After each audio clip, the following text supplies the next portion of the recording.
Chris Armstrong is a radical homosexual activist who got elected partly funded by the Gay and Lesbian Victory Fund to promote a very deeply radical agenda at the University of Michigan. Anybody, any man or woman wanting to choose to live together, that's a radical redefinition of gender norms.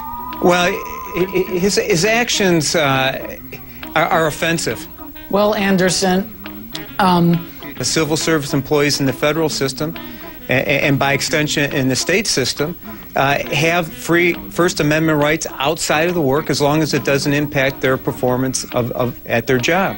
Well, Anderson, I do not follow him around. I protest with a sign. That's exercising my First Amendment rights, Anderson. That's not following anybody around. Him blogging, it's not impacting the mission of the office.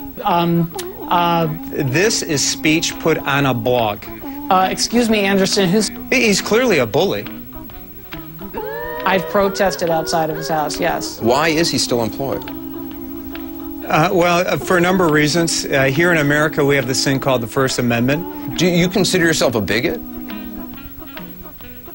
Absolutely not. I'm a Christian citizen exercising my First Amendment rights. And Mr. Shirvell is sort of a frontline grunt assistant prosecutor. I mean, I stand by what's on the blog. Is Andrew Shirvell a cyberbully?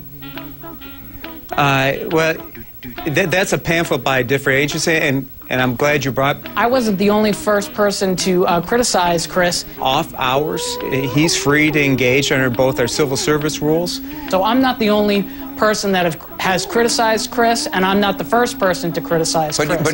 To engage in free speech. Anderson, I agreed to do this interview by stating that I wouldn't make any comments regarding my employment.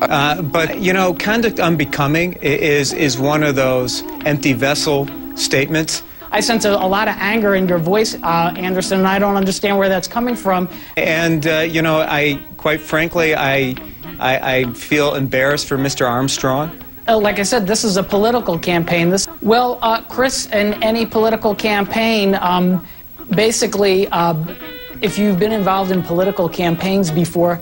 If he was stalking him and violating the criminal law, action could be taken against him. No, that's not correct.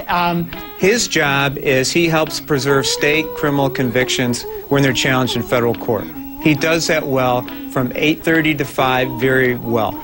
Well, again, I am doing this as a private citizen, off work time, as a University of Michigan alum.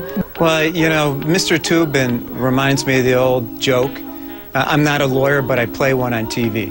We're quibbling over tactics. We're not quibbling over substance. Is he using the internet to be a bully? Yes. Seems like you hate this guy because he's gay. Well, Anderson, that's your spin on it. The real bigot here is Chris Armstrong. I don't have any hate in my body at all. He's spending time on CNN, and it's a pretty good gig. I wish I had it. I mean, would a gay person feel comfortable being defended by you? Anderson, I stated that I wouldn't talk about any aspects of my employment. But is that protected under the First Amendment of the United States Constitution? Yes. As an astute observer of political campaigns... I mean, part of my job as Attorney General is to stand up and defend the First Amendment, even when that protects offensive people and people who are saying things I don't like. Excuse me, Anderson, that isn't on the blog. I recognize that Chris is a child of God.